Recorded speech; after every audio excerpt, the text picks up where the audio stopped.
শ্রীম দর্শন প্রথম ভাগ। স্বামী নিত্যানন্দ। মিহিজামে সীম। ঋতুরাজ বসন্ত ধরাধামে অবতীর্ণ হইয়াছে। অলিকুল পুষ্পমধু আহরণে মগ্ন এই শুভক্ষণে শ্রী শ্রী রামকৃষ্ণ কথামৃতের ভাণ্ডারী সীম মিহিজামে বাস করিতেছেন। সঙ্গে বিনয় প্রভৃতি কয়েকজন ব্রহ্মচারী ভক্ত অলিকুল অমৃতের সন্ধান পাইয়াছেন, তাই এখানে যাতায়াত করিতেছেন। শ্রীমোর পর্ণকুটির নির্জন স্থানে অবস্থিত। অদূরে ইষ্টক নির্মিত গৃহে ব্রহ্মচারীগণ থাকেন। কুটিরের দুইটি প্রকোষ্ঠ, একটিতে শ্রীম থাকেন, অপরটিতে ভাণ্ডার। কখনো কেহ থাকেন।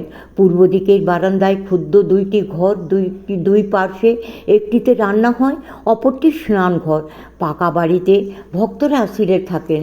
কুটির পূর্বমুখী, দক্ষিণে গোলাপ প্রভৃতি পুষ্প ও আম্রাদি ফলের উদ্যান। কুটিরের সম্মুখে একটি জম্বুবৃক্ষ আছে, তাহার চারিদিকে গোলাকার ইষ্টক নির্মিত একটি বেদিকা রইয়াছে। উহাতে বসিয়া ভক্তগণ সঙ্গে শ্রীম ভাগবত পাঠ, শ্রবণ ও কীর্তন করিয়া থাকেন।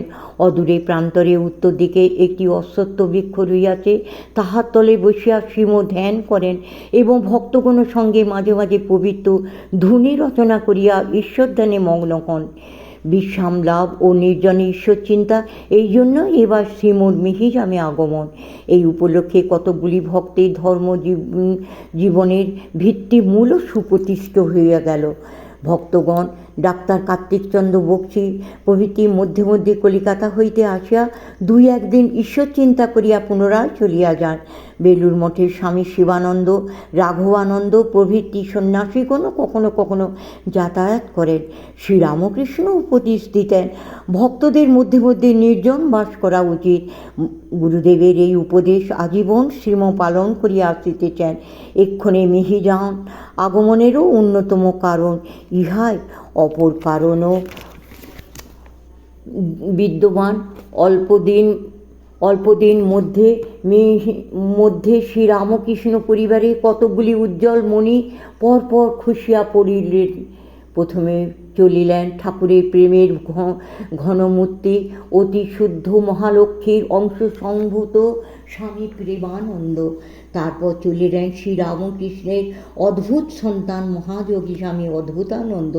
তারপর অন্তর্ধান করিলেন শ্রী শ্রী মা। এরপর সঙ্গে প্রাণস্বরূপিণী জগজ্জননী। আবার কিছুকালের মধ্যে শ্রীরামকৃষ্ণ গগনের অপর দুইটি জ্যোতিষ্ক কক্ষচিত হইল। একটি ঠাকুরের মানসপুত্র অধ্যাত্ম স্তম্ভ স্বামী ব্রহ্মানন্দ, অপরটি তপমূর্তি সুখদেব তুল্য স্বামী তুরীয়ানন্দ। শ্রী মায়ের শরীর ত্যাগের পর হইতে প্রায় 70 বর্ষীয় শ্রীম যেন মাতৃহীন বালকের ন্যায় শরীর ধারণ করিয়া আসিতেছেন। কখনো কখনো আক্ষেপ ভরে আপন মনে বলিয়া যাইতেন, যিনি সুদীর্ঘ 35 বৎসর কাল আমাদের রক্ষা করে এসেছেন, সেই মাই চলে গেলেন। ঠাকুরকে আমরা পেয়েছিলাম মাত্র 5 বৎসর, কিন্তু মা 35 বৎসর ধরে আমাদের পালন করে এসেছেন, তিনিই চলে গেলেন। এই সকল ঘটনা পরম্পরায় শ্রীমোর শরীর মন যেন ভাঙিয়া পড়ল। তাই বিশ্রাম লাভের প্রয়োজন, তজ্জন্যই তাহার মিহিজামে আগমন। মিহিজামে তখন সবেমাত্র বিদ্যাপীঠ স্থাপিত হইয়াছে কয়েকজন নিঃসম্বল সাধু ব্রহ্মচারী দ্বারা। তাহারই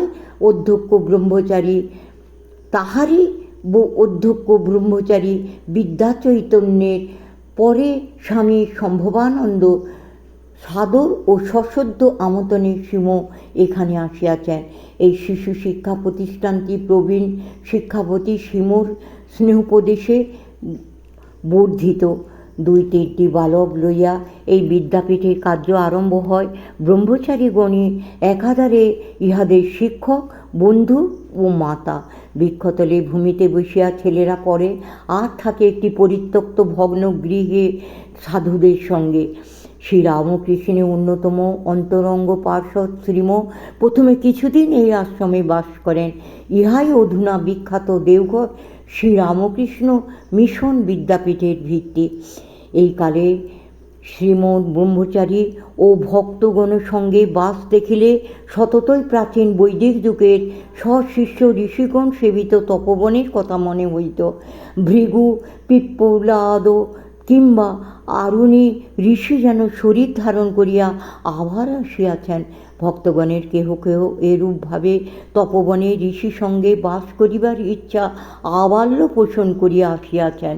এই আশ্রমে কোনো ভৃত্য নাই। ব্রহ্মচারীগণ প্রাচীন তপবনের আদর্শে যাবতীয় কার্য নিজ হস্তে সম্পন্ন করেন। বর্তমান সভ্য জগতে কোনো উপকরণ প্রায় এখানে দৃষ্টিগোচর হয় না।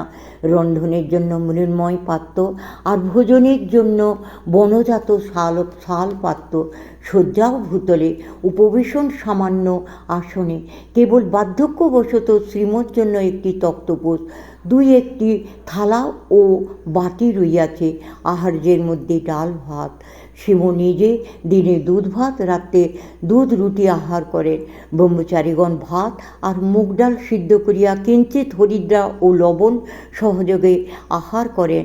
গব্য ঘৃত যৎ সামান্য সকলেই গ্রহণ করেন। কলিকাতা হইতে ভক্তগণ বিবিধ খাদ্যদ্রব্য পূর্ণ পার্সেল সেবার্থ প্রেরণ করেন, কিন্তু শ্রীম এই সমস্তই ব্রহ্মচারীগণ দ্বারা পার্শ্ববর্তী গৃহসমূহে বিতরণ করিয়া দেন। দরিদ্র সাঁওতাল বালক বালিকাগণও তাহার অংশ পাইয়া থাকে।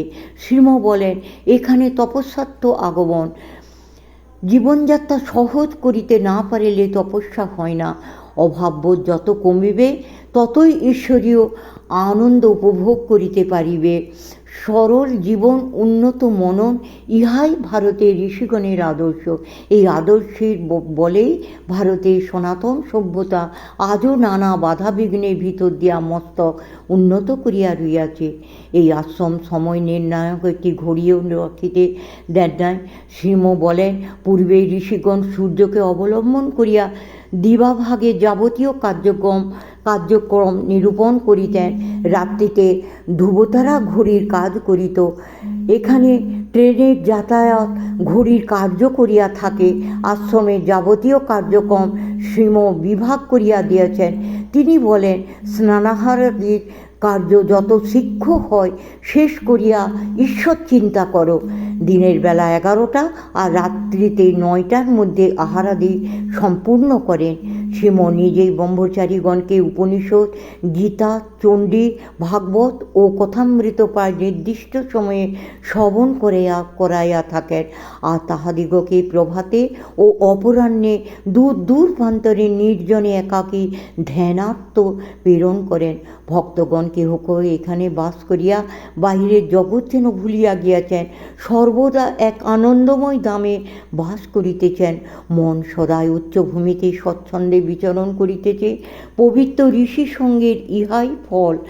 আজ 29 ফাল্গুন 1329 সাল, ইংরাজি 13 মার্চ 1923 খ্রিস্টাব্দ, কৃষ্ণপক্ষের একাদশী, মঙ্গলবার।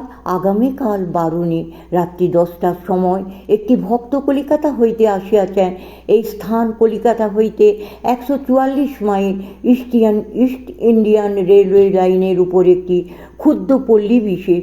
ইহা সাঁওতাল পরগনার অন্তর্গত একটি স্বাস্থ্যবাগ।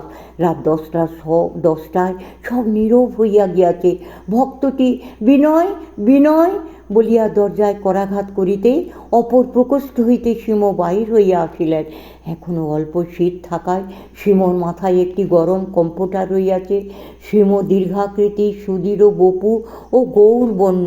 তাহার ললাট উন্নত, বক্ষ সুবিস্তৃত, বাহু আজানুলম্বিত আর সম্মুখ প্রসারী, বিশাল নয়নদ্বয় অনুক্ষণ প্রেমানুরঞ্জিত, আবক্ষ বিলম্বিত, শ্বেতা সুশোভিত। তাহার দিব্য বদন মণ্ডলে এক প্রশান্ত অতি গম্ভীর ভাব বিরাজমান। সৌম্য দর্শন, সুরসিক ও মধুরভাষী রামকৃষ্ণ বিভোর এই মহাযোগী অহর্নিশ রামকৃষ্ণ গুণগান করিবার জন্য যেন জীবন ধারণ করিতেছেন। মহাজ্ঞানী মহাতপস্বী হইয়াও তিনি নিরভিমান বিগ্রহ। এই নরদেবকে দর্শন করিয়া ভক্তের হৃদয় মন আনন্দে পরিপূর্ণ হইল। তিনি আপন মনে ভাবিতেছেন, হরিপ্রেম উন্মত্ত নারদ ব্যাস তুল্য পূর্ণ কাম ছিন্ন সংশয় বর্ষিয়া নেই মহর্ষি কেন এই নির্জন পর্ণকুটির কুটিরে বাস করিতেছেন, কেন এই কঠোর জীবন, কেনই বা এই তপতন্ময়তা? ইহা কি হরিরস পান মাদকতা? ইহাই কি অহৈতুকী ভক্তি? তাই আশ্রমে এখন 3-4জন ভক্ত আছেন। প্রণাম ও প্রাথমিক সম্ভাষণাদির পর শ্রীম ব্যস্ত হইয়া পড়িলেন নবাগতের আহারের জন্য। ভক্তটি বারবার বলিতেছেন, আজ একাদশী, আমার উপবাস, যা খাবার তা খেয়ে এসেছি।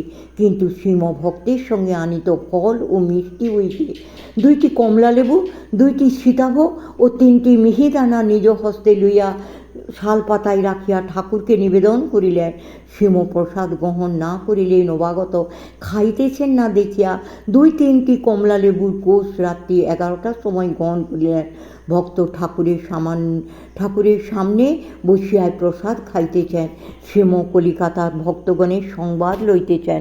আহারান্তে শালপাতাটি ফেলিবার জন্য ভক্ত বাহিরে আসিয়াছেন। ঘরে পুনঃপ্রবেশ করিয়া দেখিলেন শ্রীম নিজ হস্তে উচ্ছিষ্ট স্থান জল সংযোগে শুদ্ধ করিতেছেন। ভক্ত অবাক হইয়া ভাবিতেছেন,